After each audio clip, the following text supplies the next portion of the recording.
नमस्कार बंधुरा आपनारा देखছেন कुकिंग हाउस ऑफ अनिमा। आज के एक निरामिष थोड़े रेसिपि तुम्हारे साथे शेयर करब।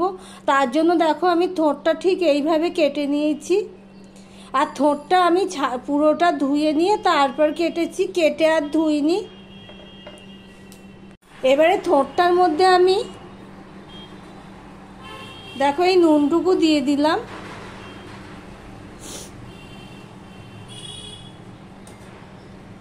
আর দিয়ে দিলাম এই হলুদটুকু। খুব টেস্টফুল রেসিপি, নিরামিষের দিনে এরকম একটা রেসিপি হলে দারুণ লাগে খেতে। এবার দেখো এই থোড়টাকে আমি নুন হলুদ দিয়ে মাখিয়ে নেব ভালো করে, একটুখানি এরকম ভেঙে যেতে যায় সেরকম ভাবে মাখিয়ে নেব। ভিডিওটি স্কিপ না করে পুরোটা দেখার অনুরোধ রইল। যারা এই পর্যন্ত আমার ভিডিওটি দেখছো এখনো পর্যন্ত লাইক করনি, চট করে একটা লাইক করে দিও। সম্পূর্ণটা আমি মিশিয়ে নিয়ে ভালো করে মাখিয়ে নিয়েছি। এবার আমি কিছুক্ষণের জন্য এটা রেখে দেব। আর এর জন্য যা যা লাগবে সেগুলো আমি রেডি করে নিচ্ছি। দেখো এখানে আমি আলু কেটে নিয়েছি ঠিক এইভাবে। এবার এর মধ্যে আমি নুন দিয়ে দিলাম। নুন দিয়ে আলুটাকেও আমি এইভাবে মাখিয়ে নেব। ভালো করে আমি মাখিয়ে নিলাম। এটাও আমি কিছুক্ষণের জন্য রেখে দেব। কিছুক্ষণ মানে 5-7 মিনিটের জন্য রেখে দিলেই হবে। দেখো কড়াই বসিয়ে দিয়েছি, কড়াইতে সাদা তেল দিয়ে দিয়েছি, সেটা আর দেখানো হয়নি। এবার দেখো যে আলুগুলো আমি নুন মাখিয়ে রেখেছিলাম সেই আলুগুলো আমি দিয়ে দিচ্ছি। নুনটা মাখার কারণটা আমি বলে দিচ্ছি।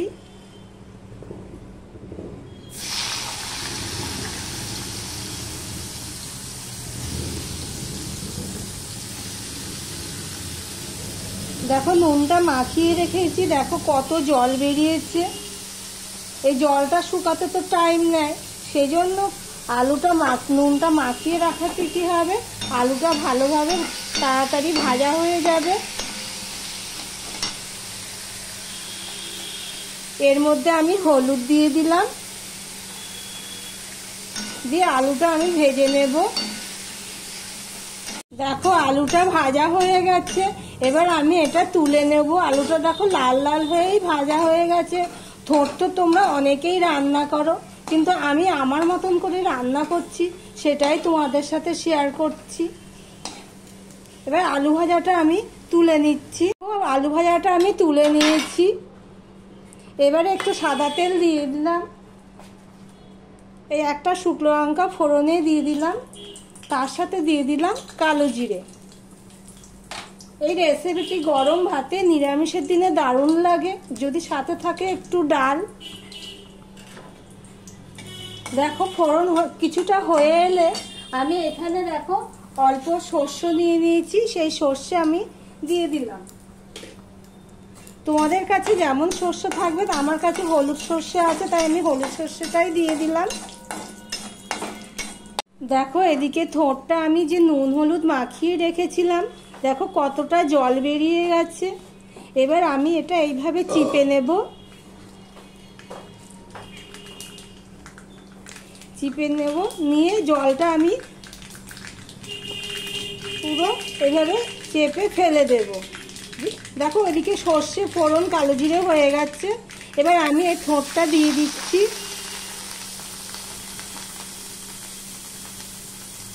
আমার ভিডিওটি যদি ভালো লেগে থাকে লাইক কমেন্ট শেয়ার করে দিও।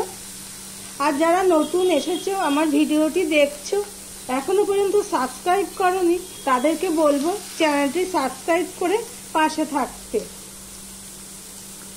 এতে একটু তেলটা লাগে, কেননা থোড়ে একটু তেল লাগে, তোমরা যারা রান্না করো তারা তো জানোই। দেখো কতখানি জল বেরিয়ে গেছে। এবার আমি এটা মিডিয়ামের থেকেও ছোট করে দিয়ে ভাজতে থাকবো, কেননা বড় করে দিয়ে ভাজলে ভাজা হবে না, অথচ কড়াইয়ের গায়ে লেগে যাবে। দেখো থোড় ভাজাটা প্রায় হয়ে এসেছে। দেখো নরম, থোড়টা আমাদের খুব ভালো আনে যেখান থেকে থোড় আনে। এবার এর মধ্যে আমি একটু চিনি দিয়ে দিলাম।